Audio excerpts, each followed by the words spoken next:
دربار عالیہ عیدگاہ شریف کے سجادہ نشین پیر نقیب اگلے مہینے کی 8 تاریخ کو راولپنڈی میں 1400 سالہ انٹرنیشنل میلاد کانفرنس ہو رہی ہے، جس میں دنیا بھر سے 2 لاکھ سے زائد مندوبین شرکت کریں گے۔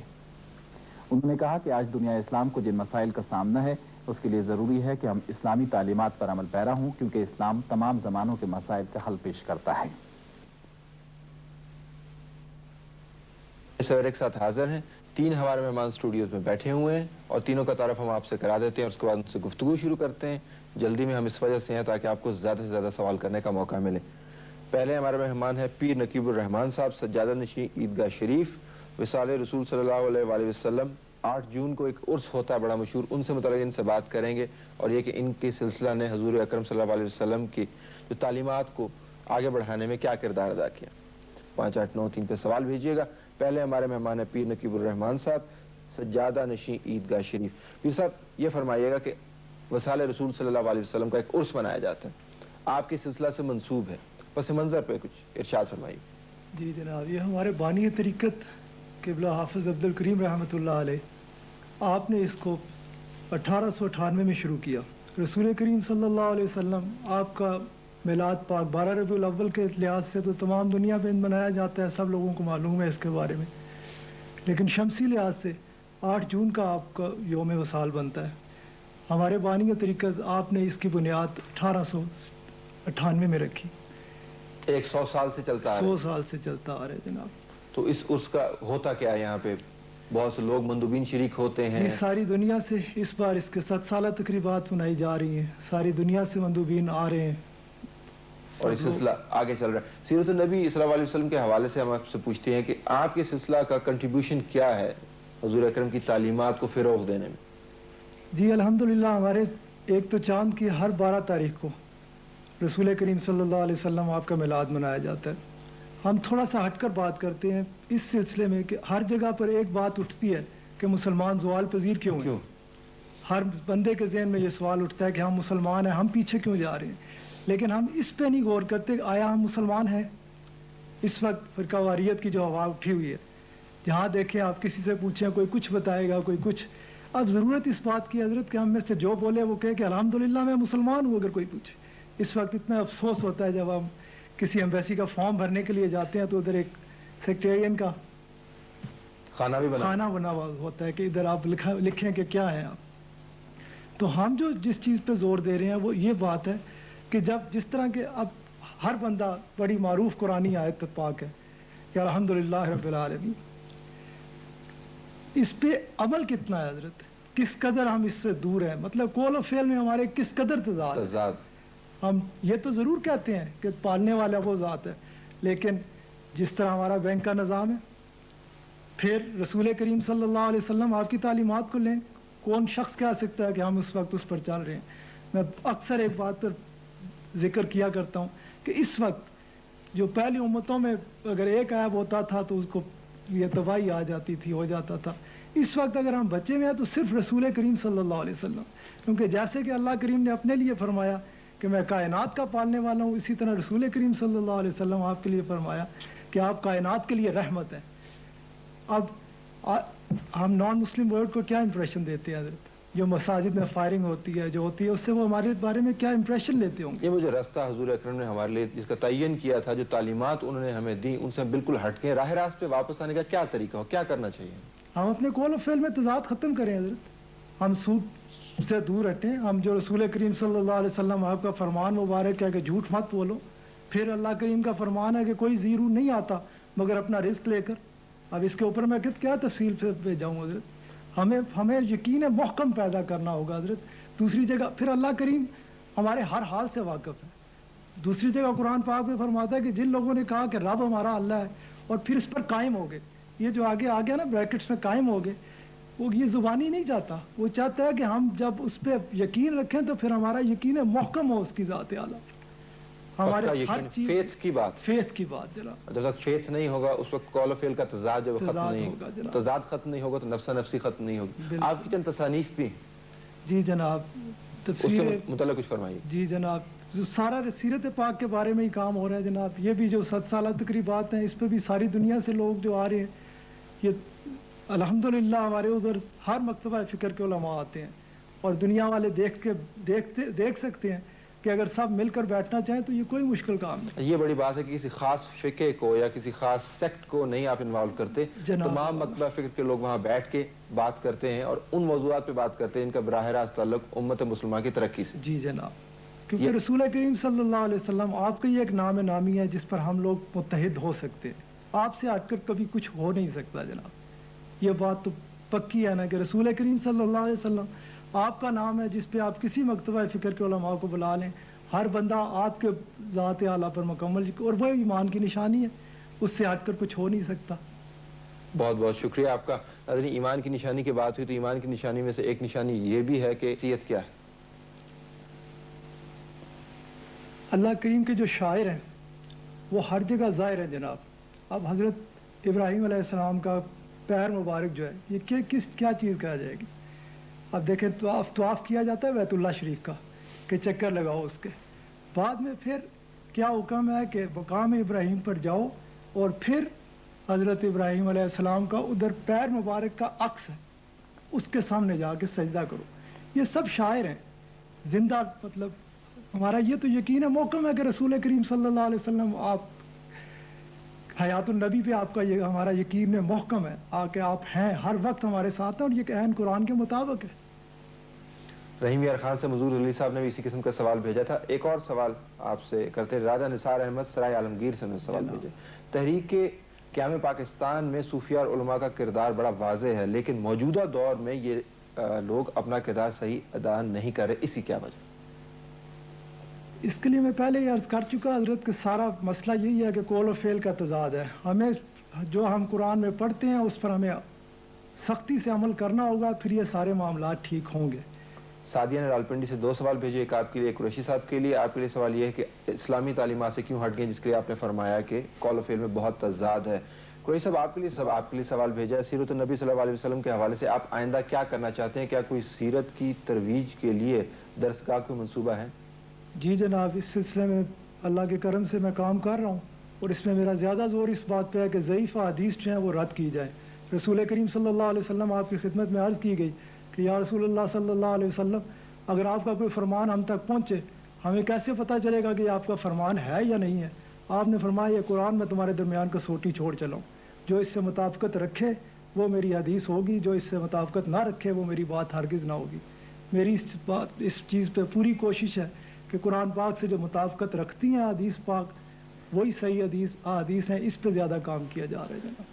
شیخ محمد نواز راولپنڈی سے آپ کے لیے سوال, دینی لوگوں کے گھروں میں درجنوں گاڑیاں ہیں, بہت سارے پلازاز کے مالک ہیں, اس کے علاوہ چھوٹے چھوٹے مسائل پر مذہبی اختلافات پیدا کرتے ہیں, کیا اس کی اسلام میں گنجائش ہے؟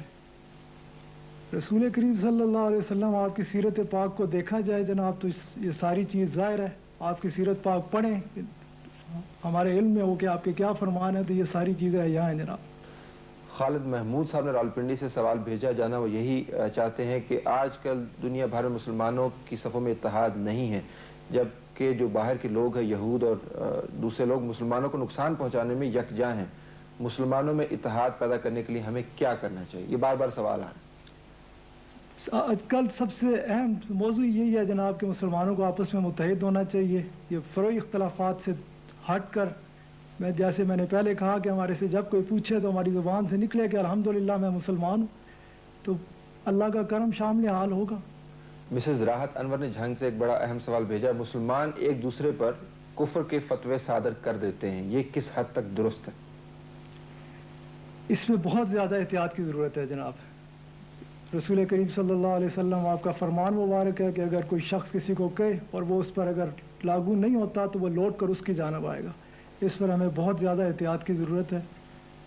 عطا رحمان صاحب راولپنڈی سے, آپ کا قافلہ, یہ پیر صاحب کا قافلہ ہر سال عمرے کے لیے جاتا ہے, اس سال کب جائیں گے؟ انشاءاللہ تعالیٰ اس کے بعد پروگرام ہے جناب, شکرانے کے طور پہ ہم مدینہ پاک حاضری دیں گے جناب. نزاکت علی عوان صاحب نے ایک اور مسئلہ اٹھایا, اٹک سے ان کا سوال ہے, وہ جاننا چاہ رہے ہیں کہ عرس کے مواقع پہ یہ دیکھنے آیا کہ بہت سارے ایسے لوگ جو مذہبی وجہ سے وہاں پہ نہیں ہوتے, ان کا اپنا کاروبار ہوتا ہے, انہوں نے نشے کا ذکر کیا, جرائم پیشہ افراد کا ذکر کیا, ان کی بیخ کرنے کے لیے کیا کرنا چاہیے ہمیں؟ کوئی ایڈمنسٹریٹولی بھی میئرز لینے چاہیے ہمیں وہاں پہ؟ جی ہم تو ہمیشہ حکومت کو ریکویسٹ کرتے ہیں کہ وہ سیکورٹی اور ایسے لوگوں کے لیے مکمل انتظامات کرے، اور اللہ کے کرم سے ہمارے ادھر کبھی ایسا نہیں ہوتا. یہ حکومت کے فرائض میں سے ہے کہ ایسی تقاریب میں جو غیر شرعی چیزیں ہیں ان کو روکا جائے. آپ نے پروگرام دیکھا، پھر آپ سے انشاءاللہ تعالی ملاقات رہے گی. اجازت چاہتے ہیں، اللہ حافظ. قبل اس کے کہ محترم و مکرم حضرت علامہ الشاہ احمد نورانی صاحب مدد اللہ علی کو دعوت خطاب دوں، ان کے ساتھ تشریف لائے ہوئے صاحبزادہ ندیم سلطان دربار حضرت سلطان باہو نائب صدر ہیں جمعیت علماء پاکستان صوبہ پنجاب کے، ان سے گزارش ہے کہ وہ تشریف لائیں اور اپنے خیالات کا اظہار فرمائیں.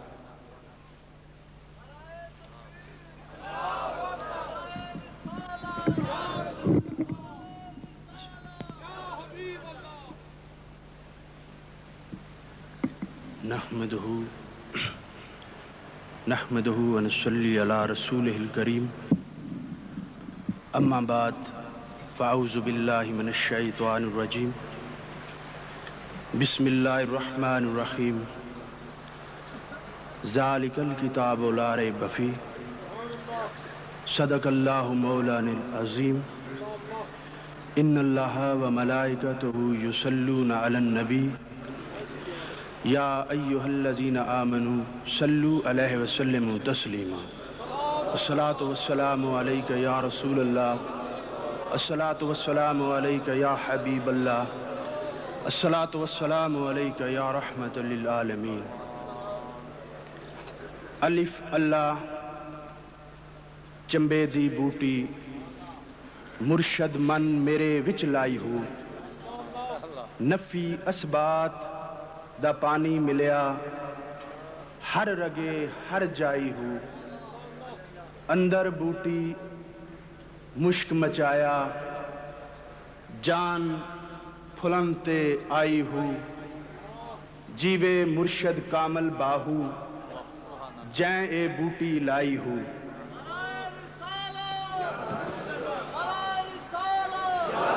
حمد و ثنا کے بعد اللہ رب العزت کی بارگاہ اقدس میں عاجزانہ سی دعا ہے کہ مالک کائنات اپنے پیارے حبیب لبیب محبوب مطلوب دانائے کل غیوب سرکار مدینہ سرور سینہ آقائے نامدار مدنی تاجدار حبیب کردگار شافع یوم شمار آقائے کل مولائے کل مختار کل بِإِذْنِ اللہ تعالی احمد مجتبی محمد مصطفیٰ علیہ السلام کے نالین پاک کے صدقے ہم سب کی حاضری اپنی بارگاہ میں قبول اور منظور فرمائے. قائد اہل سنت حضرت علامہ امام شاہ احمد نورانی صدیقی اور سجادہ نشین دربار عالیہ عیدگاہ شریف کی موجودگی میں اپنی بات کو لمبا نہیں کروں گا، اس لیے کہ میرے پیر باہو نے ہمیشہ لمبی بات اپنے کلام میں چھوٹے انداز میں فرمائی ہے. ادب لکھنے والے جانتے ہیں کہ سب سے لمبی زبان حضرت وارث شاہ نے لکھی اور علامت حضرت سلطان العارفین حضرت سلطان باہو رحمت اللہ علیہ نے لکھی ہے. سلسلہ نقش بند اور سلسلہ قادریہ کی طرف سے سننے والوں کو پیغام دینا چاہتا ہوں. میں نے رات محفل میں جب سلسلہ قادریہ کی بات کی تو ایک اخبار پڑھنے والے نے کہا کہ قادریوں نے تو اسرائیل کو تسلیم کر لیا ہے. میں نے ان سے گزارش کی کہ بھائی وہ بناوٹی قادری ہے جس نے اسرائیل کو تسلیم کیا ہے، جو دربار غوث اعظم کا منگتا ہے وہ کبھی اسرائیل کو قبول نہیں کرے گا۔ میرے دوستو، سلسلہ نقش بند میں آنے والوں، آپ کو معلوم ہے کہ سلسلہ نقش بند میں پھیلانے والوں نے حضرت سرہند کا پیغام کیا تھا؟ آپ نے فرمایا تھا حضرت اقبال کی زبان میں کہ گردن نہ جھکی جس کی جہانگیر کے آگے، وہ ہند میں سرمایہ ملت کا نگہبان۔ تو دوستو، جو غیروں کے سامنے اپنی گردن نہیں جھکاتا، وہی سلسلہ نقش بند کا تاجدار ہے۔ اور میرے پیر باہو فرماتے ہیں کہ تم ادھر ادھر پہ اعتماد نہ کرو، تمہیں اگر اعتماد کرنا ہے تو اپنوں پہ کرو، اس لیے کہ جڑے مڈ قدیم دے کھیڑے ہومن او کدی نہ ہوندے رانجھے ہو۔ جو کھیڑا اصل میں ہے وہ رانجھا کبھی نہیں بن سکتا۔ اگر رانجھا بننا ہے تو آؤ آستانہ عالیہ عیدگاہ شریف پہ اور اپنے آپ کو کسی مرد کلندر کے ہاتھوں میں ہاتھ دو تو تمہیں پتا چلے کہ رانجھا ہوتا کیسے ہے۔ ہم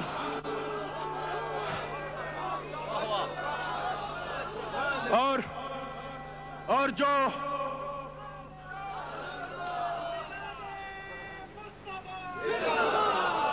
اور میرے دوستو، عیدگاہ شریف کا پیغام کیا ہے؟ حضور سلطان العارفین رحمت اللہ علیہ کی زبان سے سنتے ہیں۔ آپ فرماتے ہیں کہ دودھتے دئیں ہر کوئی رڑکے، عاشق بھا رڑکیندے ہو، تن چٹورا من مدھانی آہی نال لہندے ہو۔ میرے دوستو، دودھ کو بھی آپ دیکھ لیں اور اس میں سے نکلنے والے مکھن کو بھی، مگر جو عشق کی منزلیں طے کرے، آپ اس کی زندگی میں جائیں تو اگر وقت کا یزید بادشاہ بھی تمہیں جھکانا چاہے تو نقش بندی کبھی نہیں جھکتا، اور ہمیشہ اپنے گھروں میں اور اپنی محفل میں آنے والوں کو پیغام دیتا ہے کہ لوگ کہتے پھریں تم مصطفیٰ کا میلاد مناتے رہا کرو۔ تو میرے دوستو، میلاد مصطفیٰ ہے کیا؟ میں نعرہ تکبیر، نعرہ رسالت لگائیے، مگر چونکہ وقت کم ہے، حضرت کا خطاب ہونا ہے، تو میلاد مصطفیٰ کیا ہے؟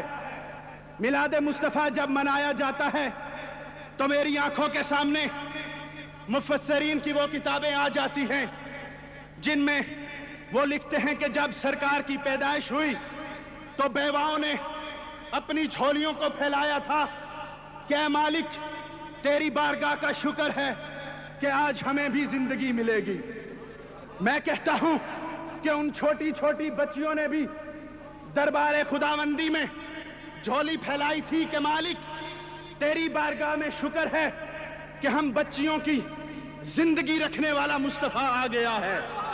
اور میرے دوستو، بات کو مختصر کرتا ہوں کہ اگر کوئی بازار میں بکنے والا بلال آ جائے تو مصطفیٰ اپنے غلام کو کہہ کر کہتے ہیں کہ بلال کو خرید لو، اور جنت کی فضائیں عطا کر دیتے ہیں۔ مگر اپنے کون ہوتے ہیں؟ اپنا وہ ہوتا ہے جسے حسین کہتے ہیں، اور حسین نے میلاد مصطفیٰ کس طرح منایا؟ میں بات کو پھر مختصر کرتا ہوں۔ امام حسین نے جو صرف ہاتھ چومنے والے تھے، جو صرف نمازیں پڑھنے والے تھے، ان سے کہا تھا کہ تم تو صرف نماز پڑھنے کے لیے آئے تھے، تم تو صرف ہاتھ چومنے کے لیے آئے تھے، اب تمہاری یہاں ضرورت نہیں، تم واپس پلٹ جاؤ۔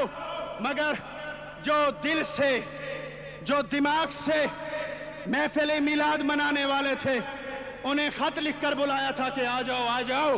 ان پہ لکھا تھا کہ قالوا انا للہ و انا الیہ راجعون، کہ میلاد مصطفیٰ کی محفل منانے والوں، اب اصل میلاد مصطفیٰ منائی جائے گی جسے قیامت تک لوگ یاد رکھیں گے۔ میرے دوستو، وہ میلاد کیسی تھی کہ کہیں پہ حضرت علی اصغر اپنے مصطفیٰ کا نغمہ بلند کر رہے ہیں، کہیں حضرت اکبر، علی اکبر اپنا گردن پیش کر رہے ہیں، اور میرے دوستو کیا کر رہے تھے کہ نظام مصطفیٰ کی فضا بلند کر رہے تھے، اور آنے والوں کو دعوت دے رہے تھے۔ اب میں پھر ایک بات کرتا ہوں، حضرت عباس علمبردار کے نام کے صدقے آج بے وفا لوگوں نے بھی وفا والے کا پرچم اپنے گھروں پہ لہرا رکھا ہے۔ آئے دوستو، میرے پیر باہو فرماتے ہیں بات لمبی نہ کرو، اس لیے کہ سرہند کا تاجدار کہے گا کہ تم تو غیروں کے سامنے بھی جھکتے رہے۔ اگر میرے کسی خانوادہ کی محفل میں آنا ہے تو وقت کے یزید کے سامنے سر کو بلند کرو، تاڑی مار، اڑانا باہو، اسی آپ ہی اڈن ہارے ہوں، وما علینا۔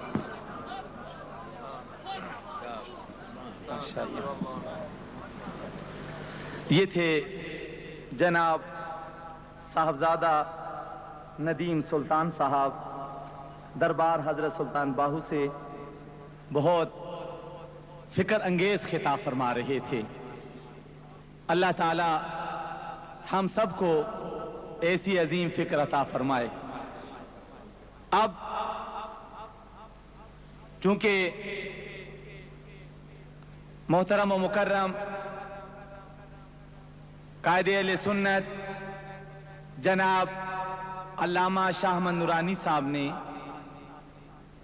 کہیں اور بھی تشریف لے جانا ہے، انہوں نے آتے ہی قبلہ عالم اعلی حضرت صاحب سے اجازت لے لی کہ مجھے خطاب کا موقع جلد دیا جائے، تو اب میں ان کو دعوت خطاب دیتا ہوں۔ مجھے شیر عالم مجدی صاحب کے حوالے سے معلوم ہوا کہ ذکر ہو رہا تھا جناب قبلہ عالم اعلی حضرت صاحب کی موجودگی میں کہ الحمدللہ اس دفعہ دربار عالیہ عیدگاہ شریف کی 7 سالہ تقریبات میں انٹرنیشنل میلاد پاک کانفرنس میں بڑے بڑے علماء تشریف لا رہے ہیں۔ میرے قبلہ عالم اعلی حضرت صاحب نے فرمایا بے شک بڑے بڑے علماء تشریف لا رہے ہیں، مگر جو آ رہے ہیں ان کے دامن کو بھی بھر کے بھیجا جائے گا، کوئی خالی نہیں جائے گا، اس لیے کہ یہ سب بڑوں کے بڑے آقا کل عالم صلی اللہ علیہ وسلم کی میلاد مصطفیٰ کانفرنس ہے۔ یہاں جو بھی آئے گا چھوٹا ہے یا بڑا ہے سب کو عطا کیا جائے گا۔ اب میں قائد اہل سنت کی جو ہے خدمت میں عرض کرتا ہوں کہ تشریف لائیں اور اپنے نہایت ہی محبت اور نہایت ہی احسن انداز میں مجھے اور حاضرین کرام کو آقا کل جہاں صلی اللہ تعالی علیہ وسلم کے نغمے سنائیں۔ جناب قائد اہل سنت علامہ شاہ احمد نورانی صاحب۔ نعرہ تکبیر، نعرہ تکبیر، نعرہ رسالت، نعرہ رسالت۔ انٹرنیشنل میلاد مصطفیٰ کانفرنس، دربار عالیہ عیدگاہ شریف، دربار عالیہ عیدگاہ شریف۔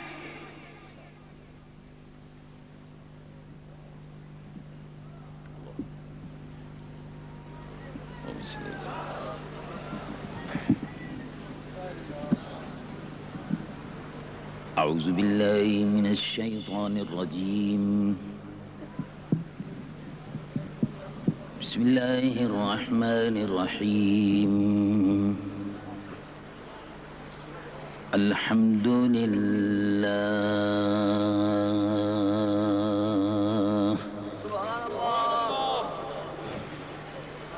نحمده ونستعينه ونستغفره ونؤمن به ونتوكل عليه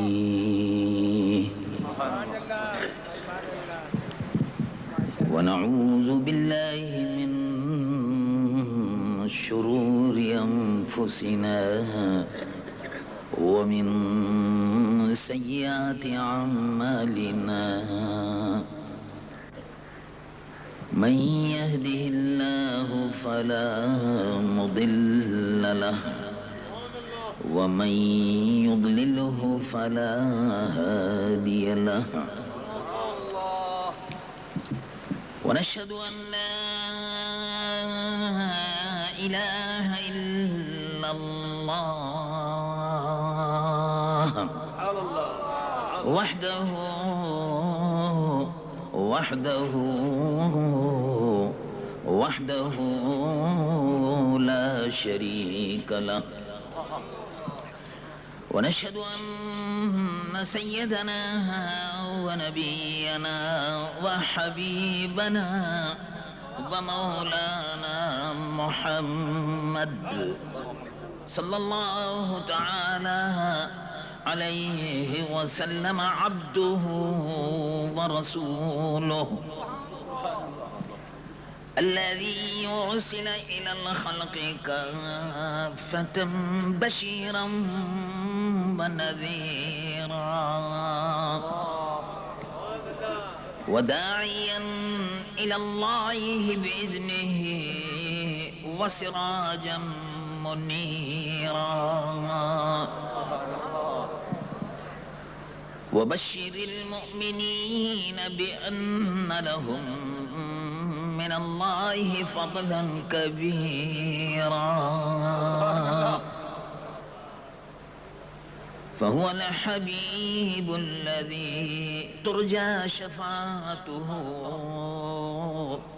لكل هول من الأهوال مقتحم. جاءت لدعوته الأشجار ساجدة تمشي إليه على ساق بلا قدم.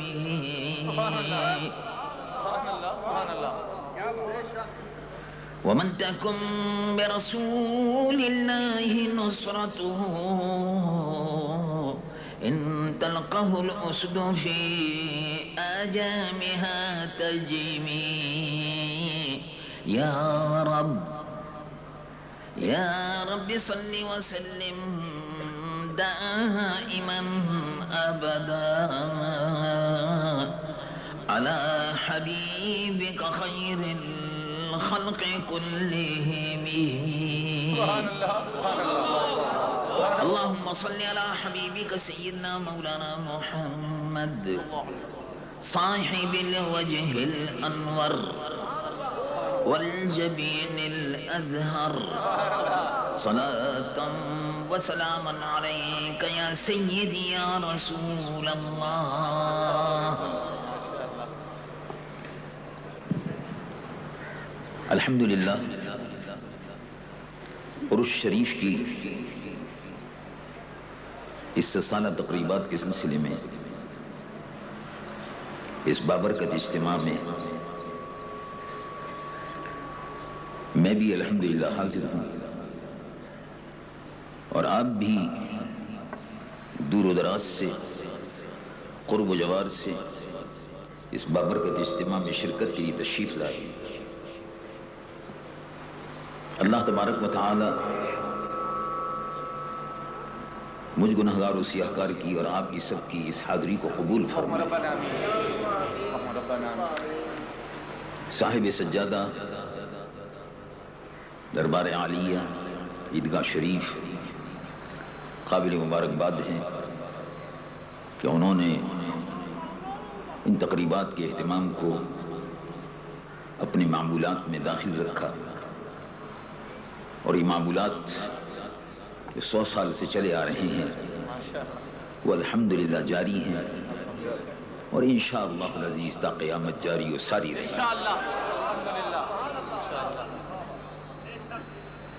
حضور پرنور سید العالمین محمد رسول اللہ صلی اللہ تعالی علیہ وسلم پر جو قرآن مجید و فرقان حمید نازل ہوا وہ 23 سال کے عرصے میں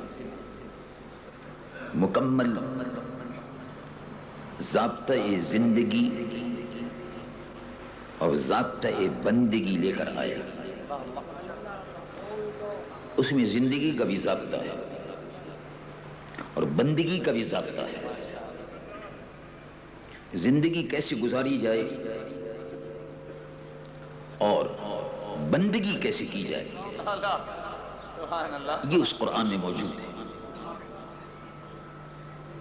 کوئی شے ایسی نہیں ہے جس کا بیان قرآن میں موجود نہ ہو، اور یہ قرآن مجید و فرقان حمید کا دعویٰ ہے۔ حضور پر نور صلی اللہ علیہ وسلم خود مکمل تھے، مکمل تھے، اکمل تھے، اور جو ان سے مل گیا ان سے قلب اور روح اور ذہن کے رشتے کو اور جسم کے رشتے کو جوڑ لیا، وہ بھی کامل اور مکمل ہو گئے۔ ابو بکر صدیق ان کے دربار میں پہنچنے سے پہلے صرف ابو بکر تھے، عمر ان کے دربار میں پہنچنے سے پہلے صرف عمر تھے، عثمان ان کے دربار میں پہنچنے پہلے صرف عثمان تھے، علی ان کے دربار میں پہنچنے سے پہلے صرف علی تھے۔ جب ان کے دربار میں ابو بکر پہنچے تو صدیق ہو گئے، عمر پہنچے تو فاروق بن گئے، عثمان پہنچے تو سخی بن گئے، اور علی پہنچے تو ولی بن گئے۔ یہ حضور پر نور سید العالمین محمد رسول اللہ صلی اللہ علیہ وسلم کی ذات بابرکات، اور ان کے دربار میں جو پہنچا ان کو یہ کمالات حاصل ہوئے۔ قرآن جس کو لے کر آئے تھے وہ مکمل، وہ اللہ کی آخری کتاب، اور حضور پر نور صلی اللہ علیہ وسلم خود اللہ کے آخری نبی، اور یہ امت رسول اللہ کی یہ بھی آخری امت ہے۔ اس امت کے بعد کوئی امت نہیں، حضور پر نور صلی اللہ علیہ وسلم کے بعد کوئی نبی نہیں، قرآن کے بعد کوئی کلام اللہ کا اب نازل ہونے والا نہیں، آخری کتاب ہے۔